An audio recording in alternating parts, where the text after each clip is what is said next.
تبلیغی جماعت کو 2 کام چھوڑنے پڑیں گے اور 2 کام انہیں کرنے پڑیں گے، تب جا کے یہ تبلیغی جماعت صحیح ڈگر پر چل پڑے گی۔ ورنہ یہ ہے کہ تبلیغی جماعت حقیقت یہی ہے کہ جو مفتی تقی عثمانی صاحب دامت برکاتہم العالیہ نے فرمایا کہ ایک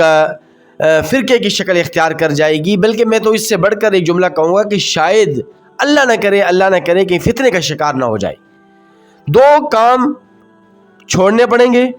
تبلیغی جماعت کو اور 2 کام کرنے پڑیں گے۔ 2 کام کون سے چھوڑنے پڑیں گے؟ وہی 2 کام چھوڑنے پڑیں گے جو مفتی تقی عثمانی صاحب دامت برکاتہم العالیہ نے ارشاد فرمائی۔ نمبر 1 یہ کہ تردید چھوڑنی پڑے گی، نمبر 2 فتویٰ بازی چھوڑنی پڑے گی۔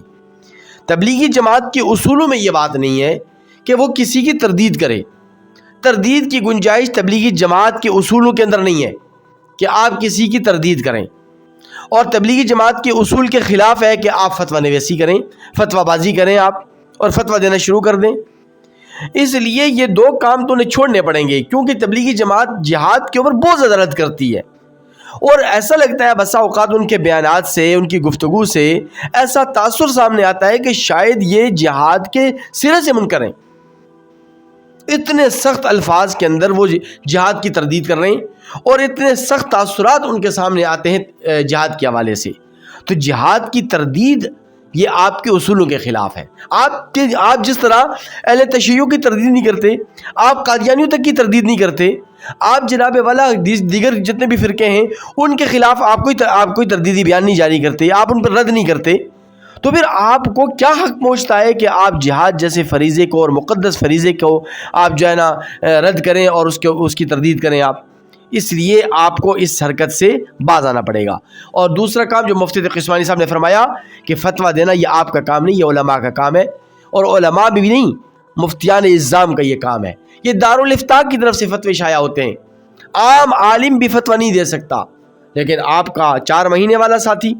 آپ کے چلے والا ساتھی، آپ کے 6 روزہ والا ساتھی، آپ کے عشرے والا ساتھی، آپ کے سال والا ساتھی، آپ کا 7 مہینے والا ساتھی فتوے دینا شروع کر دیتا ہے۔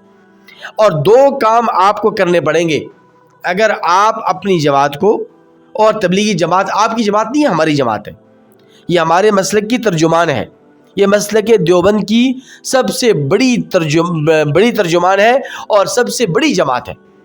اس میں کوئی 2 رائے نہیں ہے کہ اس تبلیغی جماعت کی قربانیاں، ان کی کاوشیں، ان کی محنتیں یہ روز روشن کی طرح واضح ہو رہا ہیں،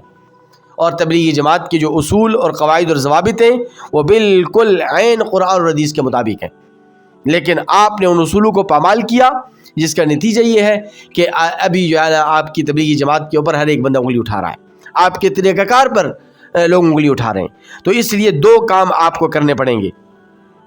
2 کام آپ کو کرنے پڑیں گے۔ نمبر 1 یہ کہ آپ نے عوامی اجتماعات میں کسی عام ساتھی کو بیان نہیں دینا۔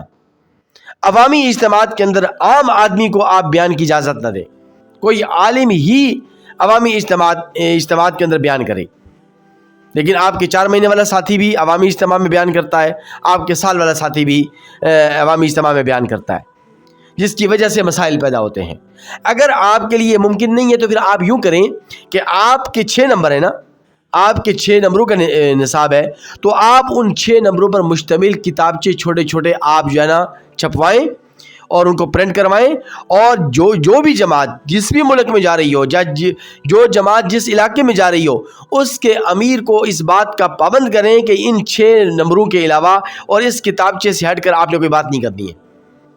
آپ نے مسائل کی طرف نہیں جانا، آپ نے فتویٰ نویسی کی طرف نہیں جانا، آپ نے جناب فتویٰ بازی کی طرف نہیں جانا، آپ نے تردید کی طرف نہیں جانا، بس یہ 6 نمبر ہیں، ان 6 نمبروں کے اندر آپ نے گفتگو کرنی ہے۔ اس کا پابند آپ کو بنانا پڑے گا اگر آپ عالم دین سے بیان نہیں کرواتے، اور عام آدمی سے اگر آپ بیان کرواتے ہیں، اور عام ساتھی اگر آپ کا بیان کرتا ہے، تو